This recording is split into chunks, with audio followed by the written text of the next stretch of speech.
Next year, the Texas Panhandle War Memorial will be celebrating 30 years of honoring veterans who served in the armed forces. KMR Local 4's Jack Kessler takes us on a tour of the War Memorial Museum grounds and talks with Executive Director Dr. Perry Gilmore on the importance of the memorial and how it shares the story of our veterans. Take a look. I don't think a day's gone by that I don't see one or two people out in the park looking at names, or there's some privately funded plaques to family members out there, and I think it's time for some of those veterans to think about their experience in war, perhaps some friends that they lost, or events that they were involved in the war, and hopefully they get a little sense of healing out there. Over the course of 3 decades, the Texas Panhandle War Memorial has become a place where both veterans and people of the High Plains can go to pay tribute to those who have given their time and life to preserve the American way of life.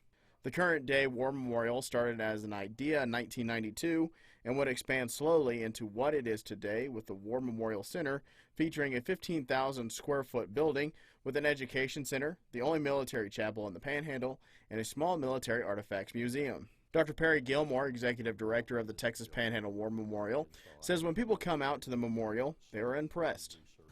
They say that they've learned a little bit about history, but enjoyed seeing the artifacts and reading about them. Some of the items that can be seen in the museum at the War Memorial include various items from uniforms from several different wars, a wall of local Medal of Honor recipients, and a 1954 Willis Jeep.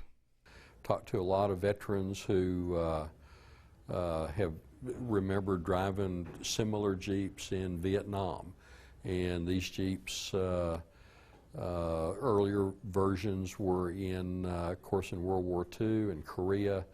They've kind of been phased out today by more modern technology, but you can just tell by the grill and everything, this is where the Jeeps that we see today kind of have their heritage. Dr. Gilmore adds all the artifacts are donated by veterans or families of veterans. He says they are always looking for items to add to the memorial. Any artifact from any of these wars is interesting, and we would sure like the opportunity to learn about that, talk to the person that wants to donate that, and see if that'll kind of fit in. Located in the War Memorial is an interactive education center where people and students can test their knowledge on particular wars.